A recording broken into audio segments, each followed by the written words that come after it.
আসসালামু আলাইকুম রহমতুল্লাহি অবরকাতুহ। সম্মানিত দর্শক, বাংলাদেশের রাজনীতিতে রীতিমতো মরু ঝড় বইছে। মরু ঝড়ের একটা বৈশিষ্ট্য হলো, এই ঝড় যখন প্রবাহিত হয় তখন জমিন তছনছ হয়ে যায়।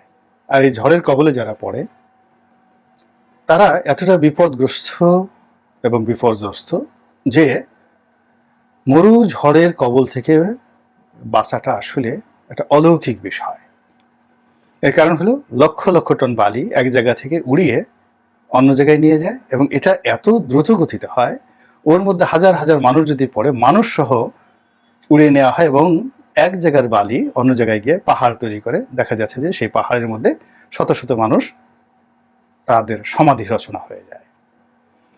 এবং এই সকল মরু ঝড় থেকে রক্ষা পাওয়ার জন্য একমাত্র কৌশলী প্রাণী হলো মরুভূমির উট। আল্লাহ তাদেরকে বিশেষ যত্ন দিয়ে তৈরি করেছেন এবং বিশেষ উপায়ে তাদেরকে তৈরি করেছেন। এর ফলে এই মরু ঝড় থেকে তারা রক্ষা পায়।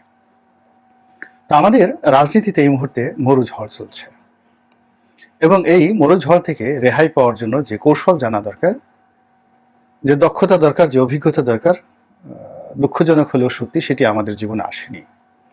ফলে 2024 সনের আগস্ট মাসের 5 তারিখে মহান আল্লাহ রাব্বুল আলামিন আমাদেরকে যে নিয়ামত দিয়েছেন, স্বাধীনতা দিয়েছেন, নতুন করে বাঁচার স্বাদ এবং আগ্রহ জাগিয়েছেন মনের মধ্যে, এবং যে গণবিপ্লব দিয়েছেন, এবং আবাবিল পাখি রূপে যে ছাত্রদেরকে দিয়েছেন, যাদের মাধ্যমে আল্লাহ রাব্বুল আলামিন আমাদেরকে বিজয় দিয়ে দেখিয়ে দিলেন যে আল্লাহ সবসময় বড় বড় কাজ ছোট ছোট মানুষদের দিয়ে করান। আমাদের সন্তান, যাদেরকে আমরা ফিডার বয় বলতাম, যাদেরকে আমরা জুম জেনারেশন বলতাম, জেনারেশন জে বা জেনারেশন জেড, এরা সারাদিন জুম মিটিং করে, এরপরে সারাক্ষণ ল্যাপটপ নিয়ে থাকে, টেলিফোন নিয়ে থাকে, মোবাইল নিয়ে থাকে, টেলিভিশনের বাইরে এদের কোনো বক্তব্য নেই। আর ভারী ভারী যে সকল খাবার আছে, কোন কোন হোটেলে ভালো ভালো খাবার আছে, এগুলো নিয়ে ব্যস্ত থাকে। তো তাদেরকে নিয়ে আমাদের যে হতাশা ছিল, সেই হতাশাগ্রস্ত যুবকদের নেতৃত্বে আল্লাহ রাব্বুল আলামিন আমাদেরকে একটা বিপ্লব ঘটিয়ে দিলেন। এক, 2 নম্বর হলো, আমাদের বিপ্লবের সাধারণ বৈশিষ্ট্য হলো ঢাকা বিশ্ববিদ্যালয় এবং পাবলিক বিশ্ববিদ্যালয় থেকে এগুলোর উদ্ভব হয়। এই বিপ্লবে আমরা দেখলাম যে দেশের মূলধারা পাবলিক বিশ্ববিদ্যালয় তারা শুরু করেছে বটে, কিন্তু সরকারের প্রচণ্ড তাপ এবং চাপে পাবলিক বিশ্ববিদ্যালয় যখন বলতে গেলে ঘরে উঠে গেছে, তখন ধনীর দুলাল বলে পরিচিত এবং নিগৃহীত প্রাইভেট বিশ্ববিদ্যালয়গুলো যেভাবে সারা বাংলাদেশে রাস্তায় নেমে এসেছে, এটা নজিরবিহীন ঘটনা। এবং আমরা এখনো পর্যন্ত তাদেরকে ওভাবে সম্মানিত করিনি। আমরা সমন্বয়ক হিসেবে অনেককে কাছে ডেকে নিয়েছি, সম্মান দিচ্ছি, কিন্তু ব্র্যাক বিশ্ববিদ্যালয়, নর্থ সাউথ বিশ্ববিদ্যালয়, আইইউবি, এরকম শত শত প্রাইভেট বিশ্ববিদ্যালয়ের ছাত্র এবং ছাত্রীরা যে সাহস এবং শক্তি নিয়ে পুলিশের সঙ্গে লড়াই করেছে এবং সরকারের মনে ভয় ধরিয়ে দিয়েছে, এবং ব্যাকফুটেজে যাওয়া পাবলিক বিশ্ববিদ্যালয়ের যারা ছাত্রছাত্রী ছিলেন আন্দোলনে, তাদেরকে আবার বাইরে বেরিয়ে আসা উদ্বুদ্ধ করেছে, আমাদেরকে সাহস জুগিয়েছে। আমরা এখনো পর্যন্ত সেই প্রাইভেট বিশ্ববিদ্যালয়ের ছাত্র এবং শিক্ষকদেরকে সম্মানিত করতে পারিনি, কৃতজ্ঞতা প্রকাশ করতে পারিনি। আশা করি যারা আছেন কর্তাব্যক্তি তারা এই জিনিসটি দেখবেন।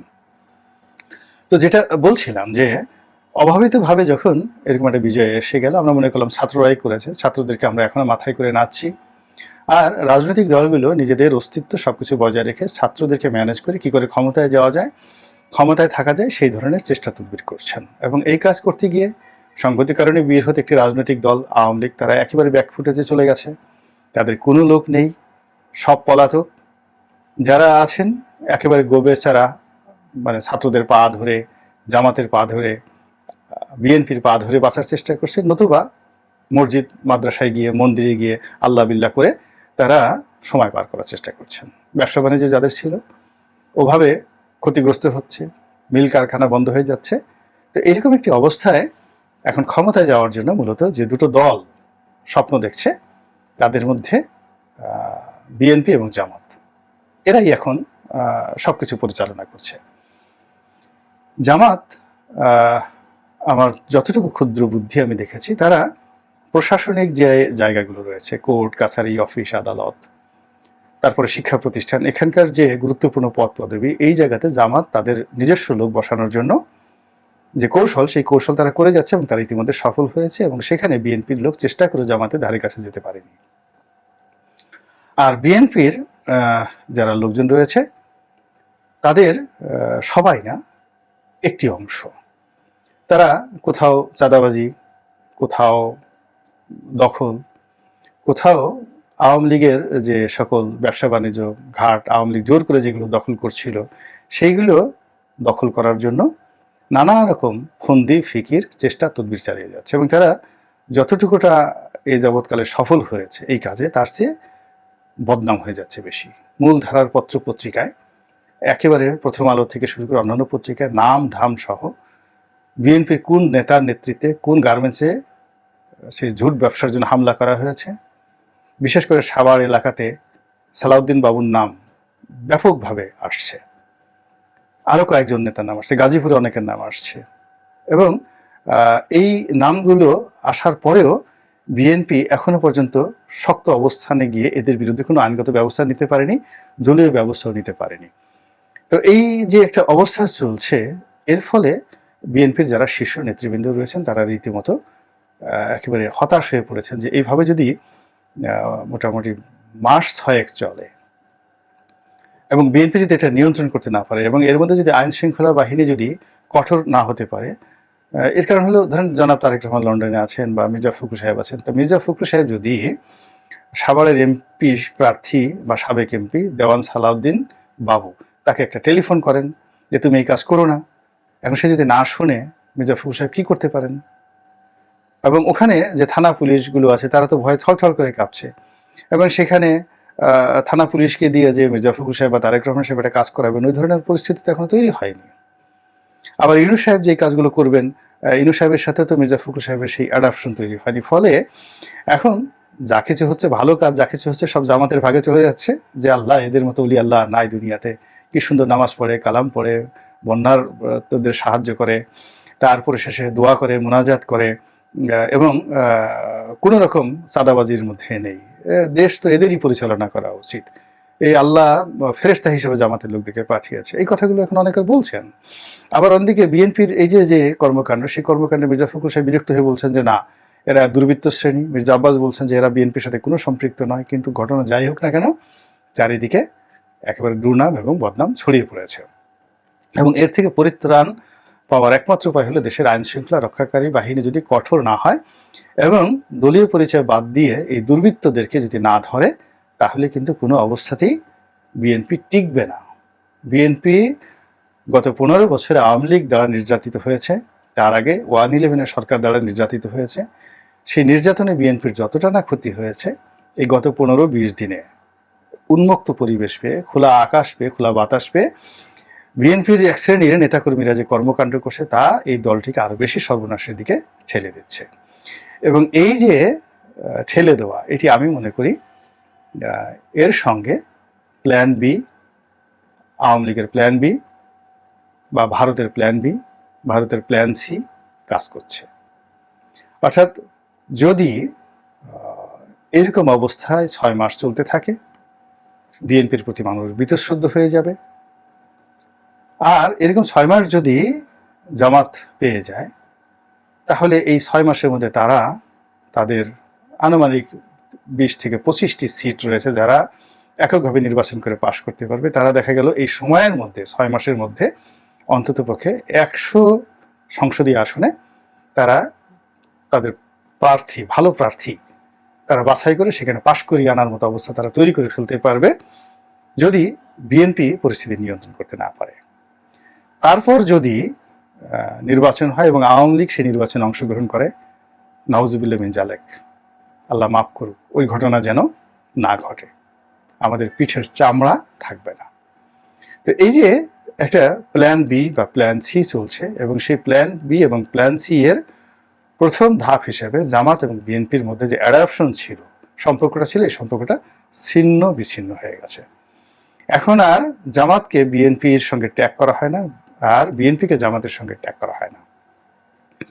বিএনপি চাচ্ছে দ্রুত একটি নির্বাচন হোক, দরকার হলে দেশের জরুরি অবস্থা জারি হোক, আইন শৃঙ্খলা রক্ষা পাক, এবং বিএনপি মনে প্রাণে চাচ্ছে যে ডক্টর মোহাম্মদ ইউনূসের সরকার স্বাধীনভাবে চলুক এবং এই সরকারের উপর বিএনপি বা জামাতের আসর যেন না পড়ে, বিএনপি চাচ্ছে। এ কারণ হলো নিরপেক্ষ হলেই আইন শৃঙ্খলা যদি স্বাভাবিক হয়ে যায়, বিএনপির জনপ্রিয়তা আবার স্বাভাবিক জায়গায় চলে আসবে। অন্যদিকে জামাত চাচ্ছে যে এভাবে চলুক, এভাবে চলুক, ডক্টর ইউনূস যেভাবে চলছেন তাকে সময় দেওয়া হোক, রাষ্ট্র সংস্কার হোক, এবং যারা আন্দোলনের যারা কর্তা ব্যক্তি ছিলেন, ছাত্র সংগঠনের নেতৃবৃন্দ রয়েছেন, তাদের সংখ্যা আরও বাড়ানো হোক, এবং এই উপদেষ্টা পরিষদে দরকার হলে আরও 20 জন সমন্বয়ে নেওয়া হোক, এবং এভাবে চলুক, এবং এই অবস্থাতে জামাত নিজেদেরকে গুছিয়ে নিক। এর কারণ হলো এখন যে ক্ষমতা যে পালাবদল, সেই পালাবদলের ফলে পরবর্তীতে যে রাজনৈতিক যে সরকার, সেই রাজনৈতিক সরকারে বিএনপি আসবে না জামাত আসবে, এটাই এখন প্রশ্ন। আগে যেটা বলা হতো বিএনপি জামাত একসঙ্গে আসবে, কিন্তু এখন বিএনপি আসবে না জামাত আসবে এটা নিয়ে আলোচনা হচ্ছে। কিন্তু যখন এরকম আলোচনা হচ্ছে তখন পর্দার আড়ালে র খেলছে, পর্দার আড়ালে মোসাদ খেলছে, পর্দার আড়ালে সিআইএ খেলছে, রাশিয়া খেলছে। আর আপনার কি মনে হয় আওয়ামী লীগ বসে আছে? মোটেও নয়। আওয়ামী লীগ গত 15 বছর যাবৎ অর্থনীতির অলমোস্ট 60%, 60% তারা ডমিনেট করে আসছিল। তাদের হাতে নগদ টাকা আছে, অস্ত্র আছে, তাদের কৌশল আছে এবং জনশক্তি আছে। তো এইগুলো দিয়ে যদি তারা বিএনপি এবং জামাতের মধ্যে কোনো দুর্বলতার সুযোগ তারা নেয়, এবং সেক্ষেত্রে প্রশাসনে আওয়ামী লীগের যে লোকজন আছে এখনো, plan B, plan C, plan D, এবং আমি ঠিক যখন আন্দোলন চলে সেই সময়টিতে বলছিলাম যে প্ল্যান এতে শেখ হাসিনা পালিয়ে যাবে, কিন্তু প্ল্যান বি কি হবে এটা এখনো পর্যন্ত আমরা বুঝতে পারছি না। কিন্তু আওয়ামী লীগের যে প্ল্যান বি, প্ল্যান সি এবং প্ল্যান ডি, আরও 3টি ওয়েব আমাদের জন্য অপেক্ষা করছে। তো সেই ওয়েবের যে বিরূপ পরিস্থিতি, সেটি যদি বিএনপি এবং জামাত তারা যদি কৌশলে সামাল দিতে না পারে, ডক্টর ইউনূস যদি সামাল দিতে না পারে, তাহলে যাদেরকে তাড়ানো হয়েছে তারা লাভবান হবে, এবং যারা এসেছে এবং যারা এই মুহূর্তে আনন্দ অনুভব করার চেষ্টা করছেন তাদের সবার ভাগ্যে কান্না রয়েছে, এবং সেই কান্না খুব দ্রুত। আল্লাহ আমাদেরকে সেই কান্না থেকে রক্ষা করুন এবং হেফাজত করুন। আসসালামু আলাইকুম রহমতুল্লাহি ওয়া বারাকাতুহু।